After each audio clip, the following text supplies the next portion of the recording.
दुनिया में पाकिस्तान की कारगिल के बाद बहुत बदनामी हुई थी और इसके बाद इतनी ज्यादा बदनामी हो गई है। Pakistan is known as a rogue state, a terrorist state, you no.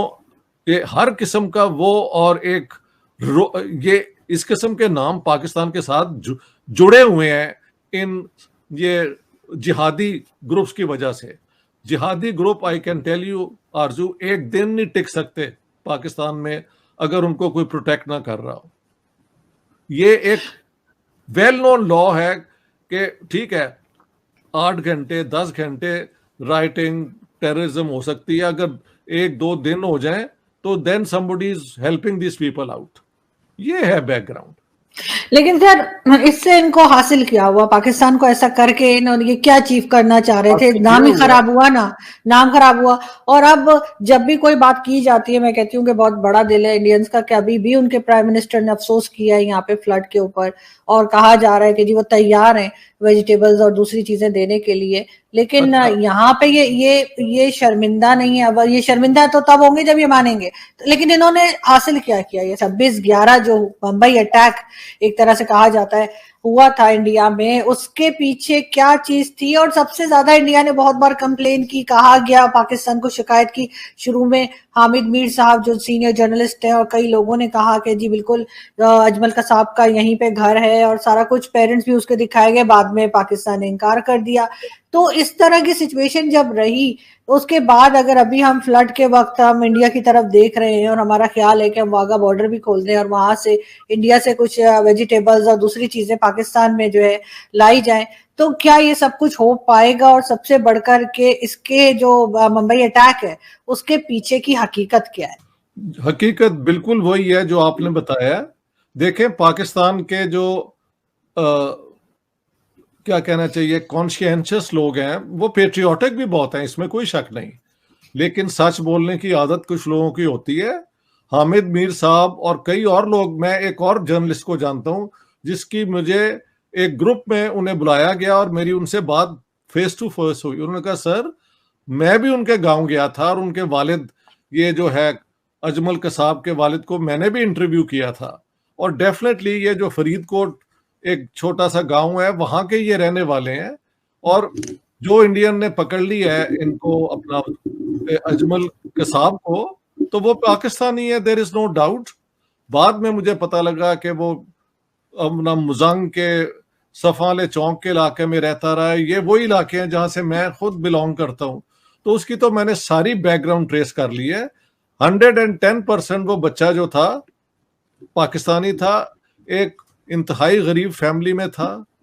और ये जो लोग रिक्रूट करते हैं ना इस किस्म की मिशन के लिए, उनमें 2-3 चीजें होती हैं। एक तो लोगों की गुर्बत की, उनकी मजबूरियां अपना का मोल डाल देते हैं, उनके पेरेंट्स को कहते हैं पैसे दे देंगे, ये है वो। या उनका कोई ऐसी सीक्रेट सेक्सुअल जो है ना फैक्ट्स, वो ढूंढ लेते हैं, ब्लैकमेल करते हैं कि तुम जाओ वरना ये सारा एक्सपोज हो जाएगा।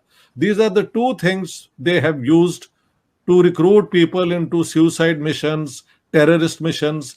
और इन्हें कहा जाता है so called non state actors. ये टर्म वैसे तो पुरानी है, बट इसका जो यूसेज पाकिस्तान ने शुरू किया और वो मुंबई अटैक्स के बाद दुनिया में एक टर्न के तौर पे हुआ। 110% मैंने तो जाके बॉम्बे में वो एक एक जगह जाके देखी और मुझे इतनी शर्म आई जब मैंने वो बीबीसी का भी एक प्रोग्राम देखा है जिसमें जो इंस्ट्रक्शंस आ रही हैं, मैं आपको रिपीट कर देता हूँ। एक इंस्ट्रक्शन, मतलब एक लड़का जो है वो ताजमहल होटल के अंदर, ये एलईटी के लड़के थे, लश्कर तैयबा के, और जिसके हाफिज सईद साहब अमीर हैं, और इनके साथ कोई लखवी था और कई और नाम एसोसिएटेड हैं। तो ये कराची से आए थे, एक वो बोट के ऊपर बॉम्बे उतरे और इन्होंने जाके 3-4 उनके जो टारगेट्स हैं, एक यहूदियों का उन सेंटर था वो भी ढूंढ लिया, और उनके फाइनेंशियल सेंटर्स पे अटैक किया, उनके प्रेस्टिजियस 2-3 होटल्स पे किया। तो इसकी अब आप बात सुन लें। वो लड़का कह रहा है कि जी असी पंजाबी में, असी इसलिए ताजमहल होटल दे ਉਹਦੇ ਵਿੱਚ ਹੈਗੇ ਆ ਹਾਲ ਦੇ ਵਿੱਚ, ਤੇ ਸਰ ਇੱਥੇ ਇੱਕ ਬੜਾ ਵੱਡਾ ਸਕਰੀਨ ਹੈ टेलीविजन ਦਾ, ਦੇ तो प्रोग्राम लोग देख रहे हैं। तो ये जो है ना इंस्ट्रक्टर, वो पंजाबी बिल्कुल ठेठ लाहौरी पंजाबी, उसमें कोई शक ही नहीं है। कह रहा है कि तुमने ये बिल्कुल, और तुसी ये बिल्कुल नहीं देखना, तुसी इन लोगों के दिलों च की कहते हैं दहशत पैदा करनी है। हमारी हरकतों से नुकसान एक तो इंडिया पाकिस्तान के रिलेशंस पे होता है, लेकिन एक बहुत बड़ी कम्युनिटी जो है जिसके साथ ये अपना रिश्ता निकालते हैं इस्लाम का, उम्मा का, उनके ज़िम्मे पड़ जाता है। तो मैं समझता हूँ मुंबई अटैक को जितना भी कंडेम किया जाए वो कम है, और पाकिस्तान के अंदर लोगों ने किया भी है। मैं आपको बता दूं कि जब ये हुआ था तो उस जमाने में प्राइम मिनिस्टर थे गिलानी, यूसुफ रजा गिलानी, जरदारी साहब प्रेसिडेंट थे। तो दोनों ने कहा कि अगर ये हुआ है तो हम आपके साथ पूरा कोऑपरेट करेंगे, और वो जो अहमद शुजा पाशा हैं मेहल ISI के हेड, उनको ये हुक्म भी हो गया था कि आप जाएं, जो वो कह रहे हैं कि जॉइंट इन्वेस्टिगेशन की जाए। तो पहले ये अग्री कर गए, बाद में उनको बैकआउट करना पड़ा क्योंकि किसी ने कहा होगा जी बिल्कुल हम नहीं जा सकते। सो दुनिया में पाकिस्तान की कारगिल के बाद बहुत बदनामी हुई थी, और इसके बाद इतनी ज्यादा बदनामी हो गई है। Pakistan is known as a rogue state, a terrorist state, you know, ये हर किस्म का वो, और एक ये इस किस्म के नाम पाकिस्तान के साथ जुड़े हुए हैं इन ये जिहादी ग्रुप्स की वजह से। जिहादी group, I can tell you Arzoo, एक दिन नहीं टिक सकते पाकिस्तान में अगर उनको कोई प्रोटेक्ट ना कर रहा हो। ये एक वेल नोन लॉ है कि ठीक है 8 घंटे 10 घंटे राइटिंग टेररिज्म हो सकती है, अगर 1-2 दिन हो जाए तो then somebody is helping this people out. ये है बैकग्राउंड। लेकिन सर इससे इनको हासिल क्या हुआ? पाकिस्तान को ऐसा करके इन्होंने ये क्या अचीव करना चाह रहे थे? नाम ही खराब हुआ ना, नाम खराब हुआ। और अब जब भी कोई बात की जाती है, मैं कहती हूँ कि बहुत बड़ा दिल है इंडियंस का कि अभी भी उनके प्राइम मिनिस्टर ने अफसोस किया है यहाँ पे फ्लड के ऊपर, और कहा जा रहा है कि जी वो तैयार हैं वेजिटेबल्स और दूसरी चीजें देने के लिए। लेकिन यहाँ पे ये शर्मिंदा नहीं है। अब ये शर्मिंदा तो तब होंगे जब ये मानेंगे। लेकिन इन्होंने हासिल क्या किया ये सब करके? हासिल क्या किया है? पाकिस्तान फाइनेंशियली रियून हो चुका है। हाँ जी, आप तो मुझसे बेहतर जानती हैं, मैं तो स्वीडन में बड़े आराम से रहता हूँ। आम पाकिस्तानी का जो बुरा हाल इन लोगों ने कर दिया है इन 75 ईयर्स में, वो आपने मैंने तो नहीं किया। हम तो we are always there to help Pakistan get on its footing. ये बदमाश हैं।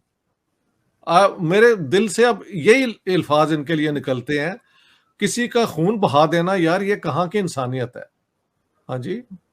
और वो भी आपने जाके इंडिया कश्मीर के अंदर इन्होंने भेज के ना अपने जिहादी, जो वहां की एक इंडिपेंडेंट मूवमेंट थी ना JKLF की, उसका भी सत्यानाश कर दिया, बल्कि उनके लोगों को भी मारा, कश्मीरी पंडितों को भी टारगेट करके मारा।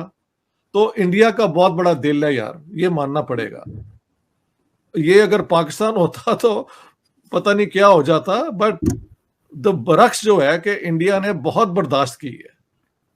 और अगर अब उनके प्राइम मिनिस्टर ने अफसोस का इजहार भी कर दिया है, हालांकि देखें ही केम विद गुड फेथ एक वेडिंग के ऊपर, ये नवाज शरीफ के खानदान की, वो ही वेंट बैक, तो इन्होंने पठानकोट कर दिया था यार। हमारे यहाँ मैंने कई दफा ये एक लफ्ज प्रपोज किया है, लेकिन उसका शायद उर्दू में कोई मुतबादल नहीं है। Nihilism. Nihilism means self destruction, कि आप अपनी तबाही के लिए हर वो चीज ढूंढ लेते हैं जो किसी अक्लमंद को, रीजनेबल बंदे को समझ नहीं आती। इन्होंने जीरो अचीव किया है। कश्मीर का पंगा लेके इन्होंने कश्मीर पे जीरो। तो दोस्तों कैसे हैं आप सब? स्वागत है आपका इंडिया वेब न्यूज में। आपके साथ मैं निधि शर्मा। महाराष्ट्र की राजधानी मुंबई में 26 नवंबर 2008 को हुए आतंकी हमले के बारे में तो आप सभी अच्छे से जानते होंगे। इसे भारत के इतिहास का सबसे भीषण और भयावह आतंकी हमला कहा जाए तो कुछ गलत नहीं होगा। आतंकियों ने इस दौरान 160 से ज्यादा लोगों की जान ले ली थी। 26 नवंबर 2008 की शाम तक मुंबई हर रोज की तरह चहलकदमी कर रही थी। शहर के हालात पूरी तरह से सामान्य थे। लोग बाजारों में खरीदारी कर रहे थे। कुछ लोग मरीन ड्राइव पर रोज की तरह समुद्र से आ रही ठंडी हवा का लुत्फ उठा रहे थे। लेकिन जैसे जैसे रात बढ़नी शुरू हुई, वैसे वैसे मुंबई की सड़कों पर चीख पुकार भी तेज होती चली गई। उस रोज पाकिस्तान से आए जैश ए मोहम्मद के 10 आतंकवादियों ने मुंबई को बम धमाकों और गोलीबारी से दहला दिया था। यह भारतीय इतिहास का वो काला दिन है जिसे कोई चाहकर भी भुला नहीं सकता। आतंकियों के हमले में 160 से ज्यादा लोग मारे गए थे और 300 लोग घायल हो गए थे। अब पाकिस्तान में आई तबाही के बाद पाकिस्तान भारत से मदद की गुहार लगा रहा है। जहां पाकिस्तान में 1100 से अधिक लोगों की मौत हुई तो एक तरफ वहां सारी फसलें भी नष्ट हो गई हैं। पाकिस्तान की बार बार गिरी हुई हरकतें करने के बाद भी भारत ने वहां के लोगों के लिए दुख जताया है। खुद पीएम मोदी ने ट्वीट कर पाकिस्तान में आई तबाही को लेकर दुख जताया। अब उसके बाद भी भारत दोस्ती तो पाकिस्तान से करेगा नहीं, पर हाँ, पाकिस्तान की मदद करने के लिए वो आगे आया है। भारत से खाद्य सामग्री पाकिस्तान पहुंचाई जाएगी।